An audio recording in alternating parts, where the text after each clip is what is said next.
สวัสดีผู้ชมตับสการสอบถามกับข้าพเจ้าแม็กส่วนเรื่องของ EP นี้จะมาอบรมกันพูดคุยเกี่ยวกับเรื่องของประเด็นไทยกัมพูชาที่มีข้อพิพาทกันแต่ว่าจะมาเรื่องประเด็นแรงงานกัมพูชาท่านผู้ชมที่ปัจจุบันเนาะที่ว่าเป็นข่าวใหญ่เลยที่เสือทันคนที่ตามกันก็คือ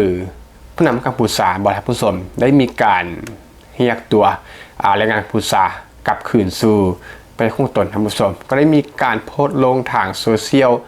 เป็นบุคคลส่วนตัวเนาะก็คือรับประกันว่าสามารถกลับมาได้เลยก็คือทางรัฐบาลนั้นสามารถเลี้ยงดูได้ในการจัดหางานให้ใหม่แล้วก็มีที่พักที่อยู่อาศัยให้ฟรีชั่วคราวท่านผู้ชมนี่ก็คือโพสต์จากผู้นำของกัมพูชาเนาะที่แม่นั้นติดตามข่าวมาท่านผู้ชมแล้วก็จะมีบางฝ่ายบ้านเลยเนาะก็คือมีบางฝ่ายที่คิดว่าแรงงานกัมพูชานั้นกลับคืนสู่ประเทศไทยจะเดือดร้อนเนื่องจากว่าขาดแคลนแรงงานต่างๆนานาท่านผู้ชมแต่ว่านั่นแหละเนาะก็คือลืมคิดไปว่ามีหลายประเทศที่ต้องการจะเข้าไปทำงานที่ประเทศไทยท่านผู้ชมโดยเฉพาะหนึ่งนั้นก็คือสปป.ลาวท่านผู้ชมที่ว่าพร้อมที่จะเข้าไปทำงานแทนที่ของกัมพูชาแรงงานของสปป.ลาวท่านผู้ชมซึ่งก็มันก็ต้องบอกท่านผู้ชมกันว่าถ้าทานเบิ่งซักหลังที่แปลกๆท่านผู้ชมปัจจุบันนี้ก็คือบ้านแมกเนาะได้มีการซ่อมแซมได้มีการปรับปรุงใหม่ฉะนั้นก็จึงเปลี่ยนท่านที่ในการถ่ายคลิปแล้วก็จะแจ้งกับท่านผู้ชมณที่นี้ก็คือเรื่องของเสียงรบกวนท่านผู้ชมนั่นแปลว่าเฮาบ่ได้ทานสตูคือเก่าท่านผู้ชมอาจจะมีเรื่องของเสียงรบกวนเข้ามาก็ต้องขอโทษขออภัยท่านผู้ชมซึ่งข่าวนี้เนาะนี่ก็คือจากไทย PBS ซึ่งก็ได้รายงานจริงก็มีหลายๆช่องท่านผู้ชมที่ว่าได้รายงานข่าวเกี่ยวกับแรงงานเขมรนั้นจะเดินทางกลับท่านผู้ชมก็คือหุ้นแมเน็ตเนาะโพสต์ว่าพร้อมจัดหางานใหม่ให้แล้วก็ห้าที่พักที่อยู่อาศัยเนาะเลี้ยงดูแรงงานที่ว่าจะกลับมาว่าง่ายเลยคือประกาศเนาะว่าแรงงานเขมรที่กลับมาแล้วก็คือมีงานไม้เฮ็ดเนาะมีที่อยู่อาศัยชั่วคราวมีข้าวมีปลามีน้ำเลี้ยงว่าง่ายก็คือรัฐบาลจะจ่ายให้ในช่วงต้นทั้งส่วนนี่คือโพสต์ของหุ้นแมเน็ตผู้นำของกัมพูชาท่านผู้ชมซึ่งในช่วงสั้นๆท่านผู้ชมถ้าว่าต้องเป็นจริงเนาะถ้าว่าแรงงานเขมรหลายแสนคนหรือว่าเป็นล้านคนแห่กลับประเทศพร้อมกันทีเดียวท่านผู้ชมถ้าก็ประเทศบ่ได้เนาะมันจะมีผลกระทบในช่วงสั้นๆโดยเฉพาะก็คือตำแหน่งงาน 3D บ่ท่านผู้ชม 3D ก็คือdifficult dangerous แล้วก็dirty ก็คืองานเปื้อนงานหนักแล้วก็งานที่ว่าได้ดีก็คืองานยากงานอันตรายท่านผู้ชมก็คือเป็นงาน3Dประเภทเหล่านี้เนาะถ้าว่าเรื่องของงานที่ว่า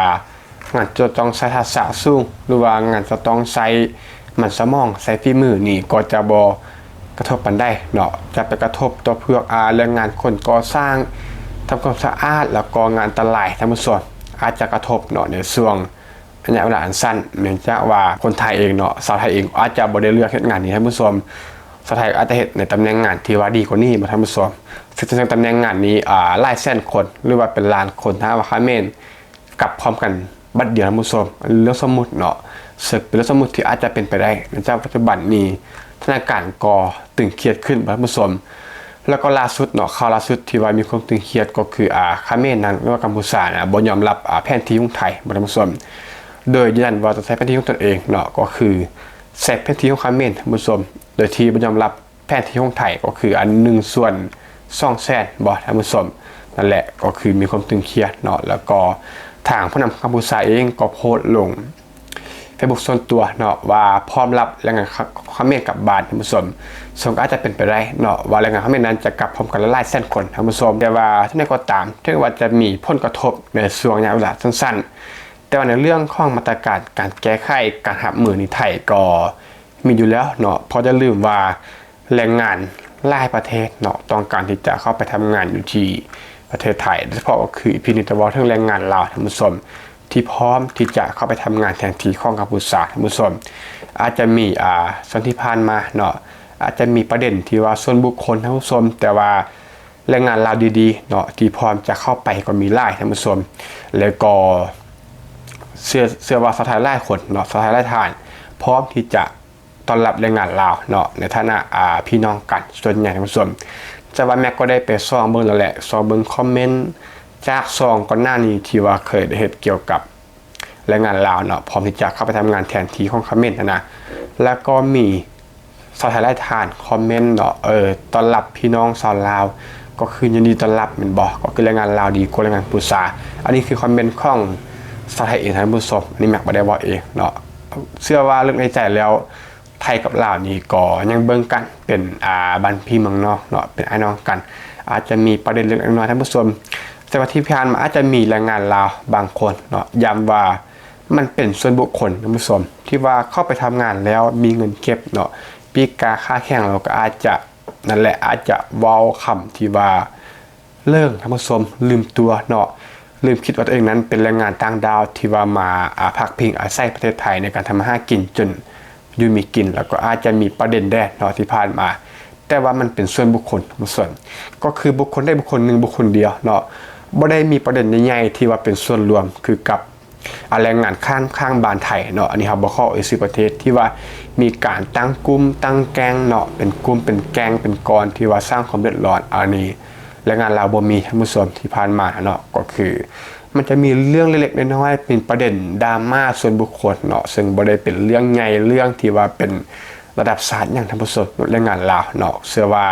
ไทยนั้นจะยินดีต้อนรับเนาะแรงงานลาวดีๆมีหลายที่ว่าพร้อมที่จะเข้าไปทำงานในประเทศไทยท่านผู้ชมแล้วก็พร้อมเข้าไปแทนที่ทันทีโดยที่บ่ต้องมีการปรับตัวอย่างท่านผู้ชมถ้าว่าแรงงานกัมพูชามีการแหกกัดแทเนาะแล้วก็ไทยขาดแคลนแรงงานแล้วก็สป.ลาวแน่นอนว่าแรงงานลาวนี้ต้องการที่จะเข้าไปทำงานแล้วก็หาโอกาสในประเทศไทยอยู่แล้วก็คือพร้อมเข้าไปทำงานเลยบางทีบ่ต้องปรับตัวเนี่ยเรื่องของภาษาบ่ท่านผู้ชมเรื่องของภาษาครับต่างๆก็คือลาวไปไทยนี่ปรับตัวได้ดีก่อนแรงงานจากหลายประเทศทั่วโลกบ่ท่านผู้ชมก็คือถ้าเป็นเรื่องของภาษาการเป็นอยู่นี่ต้องปรับตัวอย่างสามารถเข้าไปแล้วก็ทำงานได้เลยยิ่งช่วงนี้เป็นช่วงที่เศรษฐกิจที่ว่ายังลำบากท่านผู้ชมก็คือเนาะปัจจุบันนี้สป.ลาวก็ยังลำบากหลายในเรื่องของค่าไฟก็แพงขึ้นเนาะประชาชนในประเทศเองก็มีการตัดพ้อเรื่องของค่าไฟที่ว่าแพงขึ้นเท่าตัวแล้วก็เรื่องของปัญหาเศรษฐกิจต่างๆนานาเงินเฟ้อมันบ่ท่านผู้ชมถ้าว่าแรงงานกัมพูชานี่กลับไปแท้เนาะแรงงานลาวนี่ก็คนลาวนี่แหละหลายคนอาจจะเบิ่งประเทศไทยนี่แหละเป็นที่เพิ่งในเรื่องของการหนี้ปัญหาเรื่องของเศรษฐกิจเนาะเศรษฐกิจฟืดเครื่องแล้วก็บ่อยู่กุมกินท่านผู้ชมถ้าว่าตรงๆเนาะแล้วก็การที่ว่าเขมรแรงงานกัมพูชานี่กลับไปบ่ก็มีตำแหน่งงานให้เลือกหลายท่านผู้ชมบวกกับรุ่นก่อนที่ว่าเคยไปก็คือแรงงานลาวที่ว่าเคยไปก่อนหน้านี้มันบอกก็จะแนะนำว่าอยู่ห้องงานนี้มีตำแหน่งนี้ว่างเงินดีสวัสดิการดีท่านผู้ชมก็คือท่านที่ยังนี้กัมพูชาเคยอยู่แต่ว่านี่ไปมาเฮ็ดเวียกอยู่นี่แม่ก็คือมีการแนะนำกันเนาะว่ามาเฮ็ดเวียกอยู่นี่แม่ว่ามีตำแหน่งว่างเนื่องจากว่ากัมพูชากลับไปมีสวัสดิการดีเงินดีเจ้านายดีท่านผู้ชมนี่แหละก็คือ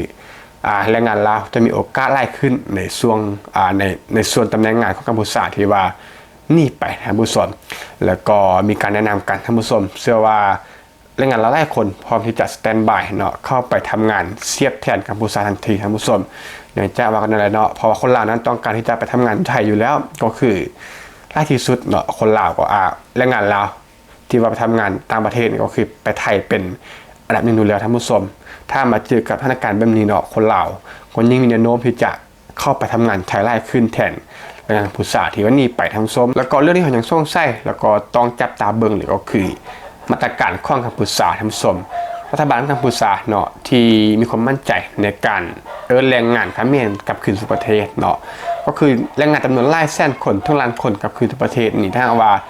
มีมาตรการที่บ่ดีเนาะก็จะเป็นปัญหาดับซาดได้ท่านผู้ชมแสดงว่าที่ผ่านมาก็เฮ็ด EP นี้ไปแล้วเนาะว่าแรงงานเขมรถ้าว่ากลับบัดเดียวหลายแสนคนหรือเป็นล้านคนนี่อาจจะเกิดปัญหาเรื่องของการว่างงานแล้วก็แรงงานกัมพูชานั้นล้นตลาดท่านผู้ชมเฮ็ดให้มีการว่างงานแล้วก็มีการกดค่าจ้างที่ว่าต่ำลงท่านผู้ชมนั่นแหละถึงว่าจะมีงานเฮ็ดเนาะแต่ว่าในความเป็นจริงแล้วตำแหน่งงานอาจจะบ่เพียงพอที่จะรองรับได้โดยทันทีท่านผู้ชม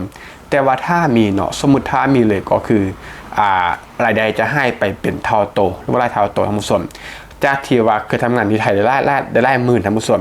แต่ว่ากลับไปคืนสู่กัมพูชาก็รายได้ก็ลดโตลงไปหลาย